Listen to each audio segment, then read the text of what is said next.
Hello everyone, welcome back to another video.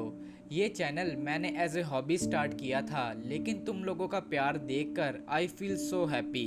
बस मैं तुम्हें इतना कहना चाहूँगा कि तुम्हारे बिना ये चैनल कुछ भी नहीं। सो यार चलो आज का केस स्टार्ट करते हैं। देखो यार, जब से हम इस दुनिया में आए हैं, हम इंसानों ने बहुत सी फैंटेसीज को एक्सप्लोर किया है, जिसमें से कुछ फैंटेसीज बहुत ज़्यादा डार्क थीं, जबकि कुछ फैंटेसीज बहुत ज़्यादा कलरफुल थीं और उन्हें करके हमें बहुत ज़्यादा खुशी होती थी। मगर इस मॉडर्न टाइम में एक टिपिकल गर्ल या बॉय की फैंटेसीज डार्क रोमांस या सेक्सुअलिटी होती है। फॉर एग्जाम्पल, एक 14 साल की बच्ची जिसके पेरेंट्स ने उसकी शादी उस छोटी सी एज में एक लड़के से करवा दी थी, लेकिन जब तक वो लड़की 22 साल की हुई तो वो अपने 17 हस्बैंड्स का मर्डर कर चुकी थी। और वो किस लिए? To enjoy the sexuality from different man. उसने सिर्फ मर्डर इसलिए किए थे ताकि वो डिफरेंट मैन के साथ सेक्स कर सके। ऐसे बहुत से मर्डरर्स और क्रिमिनल्स इंडिया में रह चुके हैं जो कि अपनी ईगो को सेटिस्फाई करने के लिए हैवान बन गए, जिनके बारे में मैं आज की वीडियो में तुम लोगों को बताऊंगा। So today we are going to discuss the most brutal serial killer of India.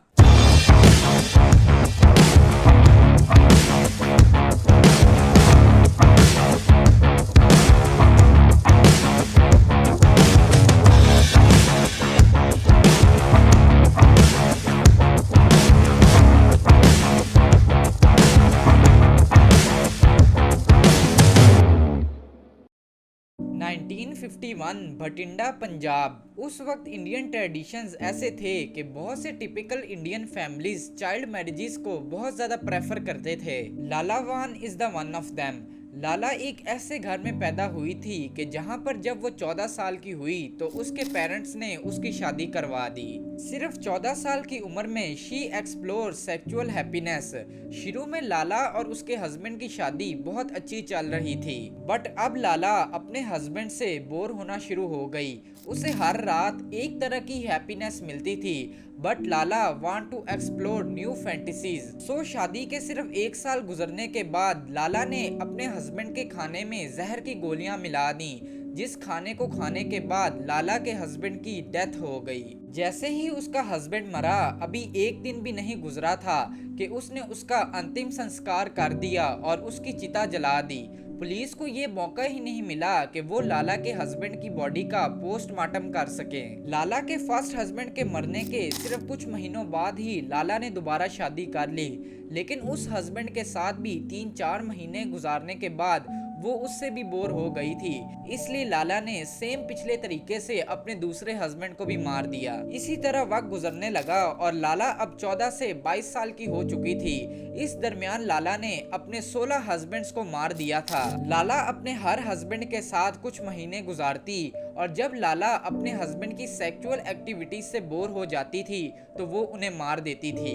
At the start police ने किसी तरह की इन्वेस्टिगेशन नहीं की और वो लाला पे किसी तरह का शक नहीं करते थे, बिकॉज पुलिस का ये मानना था कि लाला इस टाइम बहुत ज्यादा डिप्रेस्ड होगी और उससे किसी तरह की भी इन्वेस्टिगेशन नहीं करनी चाहिए। जिसके बाद पुलिस को एक चीज क्लिक हुई कि लाला के अभी जितने भी हस्बैंड्स मरे हैं उनमें से किसी की बॉडी का भी पोस्टमार्टम नहीं किया गया। जब लाला ने एक और हस्बैंड से शादी की और उसके खाने में जहर मिलाकर उसे मार दिया तो उसकी चिता जलाने से पहले पुलिस लाला के घर आ गई। तो लाला इससे पहले उसकी बॉडी जलाती पुलिस वहां पर पहुंच गई। पुलिस ने बॉडी का पोस्टमार्टम किया। पोस्टमार्टम रिपोर्ट आने के बाद पुलिस को पता लगा कि लाला के हस्बैंड की बॉडी के अंदर जहर है, जो कि लाला ने अपने हर हस्बैंड्स को दिया था और वो इसी तरह मरे थे। In this way she killed her 17 husbands to explore the dark fantasies of sexuality. 1972 Nagpur Maharashtra. ये वो साल था जिसमें एक ऐसा बच्चा पैदा हुआ जिसने इंडिया में हर तरह के क्राइम्स की लिमिट ही पार कर दी। When Akku was a child, his father passed away। जिसके बाद उसने सोसाइटी के ऐसे लोगों के साथ रहना शुरू कर दिया जो कि हर वक्त चोरी चकारी करते रहते और लड़कियों का रेप करते थे। अक्कू अपनी अर्ली एज में ही ड्रग्स का बिजनेस करने लगा, जिसकी वजह से अगले 10 सालों में वो नागपुर का सबसे बड़ा गुंडा बन चुका था। उसके पास इतनी ज्यादा दौलत आ चुकी थी कि वो किसी भी चीज को खरीद सकता था। नागपुर में उसका गुंडा राज था, यानी कि वो किसी का भी रेप, सेक्सुअल असॉल्ट या किसी का भी मर्डर कर देता था। अगर उसकी पुलिस में कंप्लेन भी की जाती तो पुलिस उससे इतना डरती थी कि वो उसके खिलाफ एक्शन भी नहीं लेती थी। पुलिस जिसने आम लोगों को अक्कू से बचाना था, अक्कू उनको हर मंथ कुछ पैसे भिजवाता था। इसलिए जब भी कोई इंसान पुलिस स्टेशन में आकर अक्कू के खिलाफ कंप्लेन फाइल करवाता तो पुलिस उसकी कंप्लेन फाइल ही नहीं करते थे। He was such a disgusting गाय, क्योंकि वो जिस भी जगह चोरी करने जाता था तो वहाँ पर जो भी छोटी बच्चियाँ या लेडीज मौजूद होती थी वो और उसकी गैंग उन सब का सेक्सुअल असॉल्ट करते थे। Even though he did not spare a 10 month pregnant lady, और उस घर में अगर कोई छोटी से छोटी बच्ची भी होती थी तो ये उसको भी स्पेयर नहीं करता था। इन शॉर्ट अगर मैं कहूँ कि नागपुर में ऐसा कोई भी घर नहीं था जिसमें लड़कियां मौजूद हों और वो अक्कू से सेव हों। एट लास्ट जब ये केस बहुत ज्यादा बढ़ने लगा और हाई अथॉरिटीज से पुलिस को ये ऑर्डर हुए कि अक्कू को अरेस्ट कर लें, तो पुलिस ने अक्कू को अरेस्ट कर लिया। नागपुर डिस्ट्रिक्ट कोर्ट महाराष्ट्र में पुलिस उसे ले गई, जिस दौरान पुलिस उसे तसल्लियां दे रही थी कि तुम टेंशन ना लो, तुम्हारी बेल हो जाएगी। लेकिन नागपुर की लेडीज को ये दिखाई दिया कि ये बहुत अच्छा मौका है कि अक्कू से बदला ले लिया जाए। नागपुर से 200 से ज्यादा लड़कियां और बच्चियां निकली। इनमें से ज्यादातर वो थी जिनका रेप अक्कू ने किया हुआ था। वो सब कोर्ट में दाखिल हुई। उनके हाथ में लाल मिर्ची और चाकू थे। कोर्ट में दाखिल होते ही उनने पुलिस वालों के आंखों में लाल मिर्ची डाल दी और उन सब ने चाकू लेकर अक्कू को जाकर स्टैब कर कर के मार दिया। इस तरह उन सब लड़कियों ने अपना बदला ले लिया, क्योंकि अक्कू ने उन्हें बहुत ज्यादा सताया था। Renuka Shinde and Seema Gavit. Story का स्टार्ट होता है अंजना बाई से। Because when she was child उसके पेरेंट्स उसे छोड़कर चले गए थे। उसके पास रहने के लिए घर भी नहीं था और वो पैसे भी नहीं कमा सकती थी, इसलिए उसने चोरी करना शुरू कर दी, जिसके जरिए वो कुछ पैसे कमा लेती थी। जब अंजना जवान हुई तो उसे एक आदमी से प्यार हो गया जिसका नाम मोहन था। दोनों ने शादी कर ली और मोहन एक ट्रक ड्राइवर था।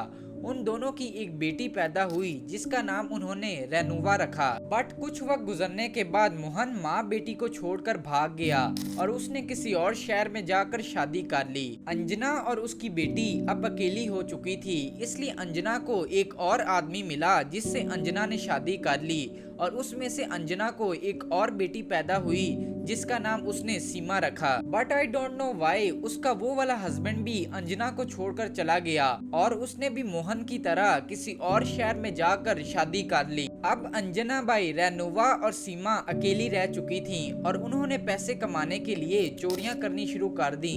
लेकिन अब अंजना बाई अकेले चोरी नहीं करती थी, बल्कि उसकी दोनों बेटियां भी चोरी करने में उसकी मदद करती थीं। एक दफा अंजना और उसकी बेटियां मंदिर में चोरी करने गईं। प्लान ये था कि रेनुवा और सीमा अंदर जाकर चोरी करेंगी, जबकि अंजना बाई बाहर रिक्शा लेकर खड़ी होंगी। रेनुवा और सीमा को मंदिर के लोगों ने चोरी करते वक्त पकड़ लिया। तब अंजना बाई ने देखा कि अब इन्हें कैसे बचाया जाए, तो अंजना बाई ने वहां पर एक छोटे से बच्चे को देखा जिसे उसने उठाकर मंदिर की सीढ़ियों से नीचे फेंक दिया। वो बच्चा जब मंदिर की सीढ़ियों से गिर रहा था तो उन सब लोगों ने उस बच्चे को देख लिया। वो सब उसकी मदद करने के लिए उस बच्चे के पास गए, जिसका फायदा उठाकर सीमा और रेनुवा वहां से भाग गए। इस इंसिडेंट के बाद उन्हें ये पता लग गया कि आइंदा से जब भी चोरी करने जाना है तो उनके पास एक छोटा बच्चा होना चाहिए जो कि लोगों का ध्यान भटकाएगा। इस पॉइंट के बाद महाराष्ट्र में बच्चे किडनैप होने का असल सिलसिला शुरू हुआ। रेनुवा और सीमा बच्चों को किडनैप किया करती थीं और उनका टारगेट 2 महीने से लेके 5 साल के बच्चे होते थे। जब चोरी कंप्लीट हो जाती थी तो वो बच्चों को मार दिया करते थे और उनके गार्डन में उन्हें दफन कर दिया करते थे। फ्रॉम 1990 टू 1996 रेनुका और सीमा ने 19 बच्चों को मौत के घाट उतार दिया था। हर इंसान को अब इस चीज से डर लगने लगा था कि कहीं अब उसके बच्चे की बारी ना आ जाए। आखिरकार पुलिस ने उन तीनों को पकड़ लिया and they were sentenced to death in 2002 by session court. So या ये वो सीरियल किलर्स हैं हैं जिन्होंने एक दफ़ा तो इंडिया में आतंक मचा दिया था, बट एट लास्ट ये सब अपने अंजाम को पहुंच गए। Thank you so much for watching this video, and if you like this video, don't forget to subscribe. Keep your family close to you. I will meet you very soon in the next episode.